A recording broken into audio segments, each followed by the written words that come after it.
প্রকৃতির কোলে মুক্তির আশ্বাস যেন নতুন করে বেঁচে থাকার রসদ যোগায়। কিন্তু এই মুক্তি তো হয় ক্ষণিকের মুক্তি, প্রবল কাজের চাপ এবং শহরের একঘেয়ে জীবন থেকে কিছুক্ষণ দূরে থাকার অজুহাত মাত্র। কিন্তু এমন জঙ্গল এবং প্রকৃতির কাছে যাওয়া কি সহজ, যা আপনাকে চিরকালের জন্য ইহলোক থেকে মুক্ত করবে? যে জঙ্গলে গেলে আর ফিরে আসা যায় না, এমন জঙ্গল কি কখনো ঘুরতে যাওয়ার পক্ষে আদর্শ মনে হবে আপনার? এমনই এক জঙ্গল সম্পর্কে আজ এই ভিডিওতে জানাবো। যদি না জেনে থাকো অবশ্যই ভিডিও থেকে জেনে নিন।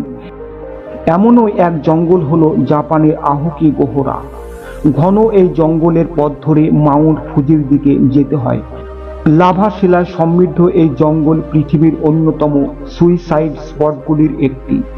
ঘন জঙ্গলে ঘেরা এই অঞ্চলটিতে প্রতি বছর নাকি 100-র বেশি মানুষ আত্মহত্যা করেন। কিন্তু কেন এখানে মানুষ আসেন আর ফিরে যান না, তা নিয়ে জল্পনার শেষ নেই। বছরের নানা সময়ে সেখান থেকে উদ্ধার হয় মৃতদেহ। অনেক সময় মৃতরা সেখানে আত্মহত্যা করেছে কিনা তা বোঝা সম্ভব হয় না, কেবল মৃতদেহ উদ্ধার করতে হয় পুলিশকে।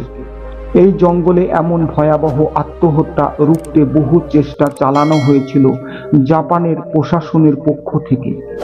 জঙ্গলে প্রবেশ করতে নিষেধ করা থেকে শুরু করে আত্মদহন যে মোটেই কাজের কথা নয়, সেই বিষয়ে মানুষের মধ্যে সচেতনতা বৃদ্ধি করার চেষ্টা চালানো হয়েছিল।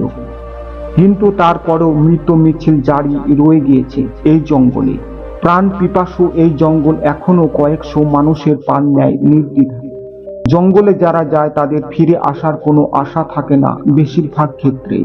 কেবল আত্মদহনের জন্য এই জঙ্গলে মৃত মিছিল চলে তেমনটাই নয়, অনেক সময় ট্রেকিং করতে এসেও বহু মানুষের প্রাণ যায় এই জঙ্গলে। বলা হয় এই জঙ্গলের মৃত মানুষের আত্মারাই নাকি এই জঙ্গলে ঘুরে বেড়ায়। এই জঙ্গলে এবং পরবর্তী পর্যটকদের জীবনের দায় থেকে মুক্ত হতে বাধ্য করে। এক কথায় এই জঙ্গলে মানুষ অকারণে আত্মহত্যা করে।